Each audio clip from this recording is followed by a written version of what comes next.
Okay, can I just have your name and your age? I'm Ruby, I'm 19. My name's Sarah and I'm 18. I'm Sophia, 23. My name is Alana Gurney and I'm 10 years old. I'm Gabby, I'm 18. I'm Carly, I am 28. Jessica, 15. It was really interesting to get a tour of the facilities and then hear from the drivers as well and what everyone else does in the workshop. And it was interesting to hear the aspects of what goes behind the scenes, especially when they've just come off a race and then before they just join a race, like go into another race.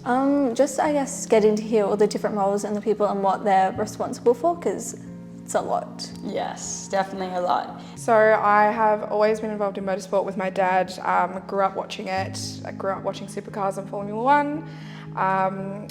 As I grew up, sort of moved away from the sport a little bit, came back into it. My dad was lucky enough to do some pit stop training and was on the crew for Sandown for a few years. And then I moved into motorsports myself and I am competing in my first race season this year. So currently I'm going down at Pakenham Car Club and I am just, driving their club cars and motorcarnas and carnacrosses and yeah. Yeah, what do you enjoy about it?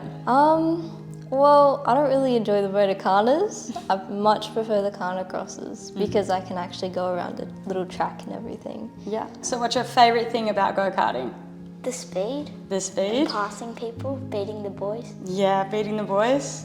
Did you ever race or you just... No, just always loved motorsport. Yeah. Always grew up watching it. It was always motorsport or footy. Yeah. That's what I grew up watching. And then so supercars, F1, World Rally Championship as well, because my dad's always been into rally cars. Yeah.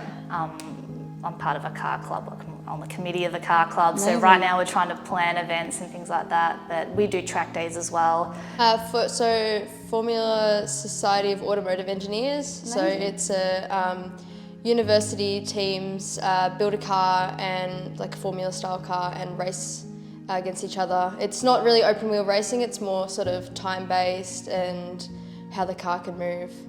But I worked in a marketing team for 6 months. And then what's the end goal? What do you End sort of goal want to... is to work with a team, like in a sport team, in the professional side of things, and be able to help put together a game day or put together a race and be able to see that just unfold. I always told my parents I'm going to do something with cars, whether it's motorsport or like if I was no good at school, I was going to go become a mechanic or a tuner, just go build engines. So there was always going to be something with cars. Yeah. I would not go do anything else. I'd just go insane. Some sort of racing driver. Yeah? Do you want to race big cars or go-karts or what? Formula One or supercars. Yeah, maybe that's even awesome. Indy. Well, hopefully I'm going to be doing circuit racing and then hopefully I advance up and go into V8s. But that's the dream. So you mentioned a car club. Is there many women in motorsports at all? No. Obviously not as many as the boys. We're starting to get a few more. But That's good. There should be lots, hey? yeah.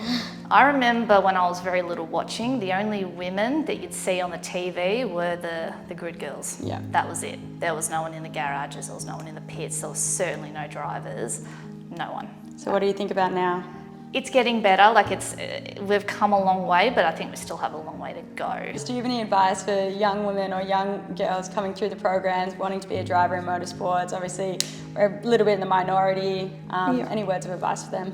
Absolutely. Use your community to the best of your ability. You have people that will support you, whether that's just to get you to track days or even to get the word out that you might need support or sponsors. Rely on your friends as much as you can. And obviously I'm a little bit biased when I say this, but if you need mental health support, seek mental health support. Even if you feel like you're doing great, it's always great to have in the background.